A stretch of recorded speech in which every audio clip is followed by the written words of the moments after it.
আসসালামু আলাইকুম। এখন আমি খাবো হচ্ছে এই যে নদী পাতলা করে রান্না করা মাছের ঝোল আর ভাত। দুপুরবেলা গরমের মধ্যে এই রকম মাছের পাতলা ঝোল হলে আর কিচ্ছু লাগে না আমার। আমি এই মাছটা অনেক বেশি পছন্দ করি। আসলে এই রকম ছোটো মাছ আনলে আমি বেশি চচ্চড়ি রান্না করি, কিন্তু আজকে মনে হলো যে একটু ঝোল করে রান্না করি।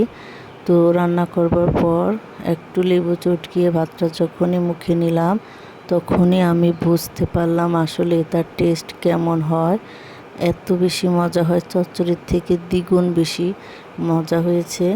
আর নদীর যেহেতু টাটকা একদম ফ্রেশ মাছ, তার জন্য আরও বেশি মজা লাগতেছিল। তো আমি তো খেয়ে একদম পুরাই পাগল হয়ে গেছি, এত মজা হয়েছে এই মাছটা রান্না করা। তো আমি ভেবেছি এখন থেকে এভাবেই আমি রান্না করব।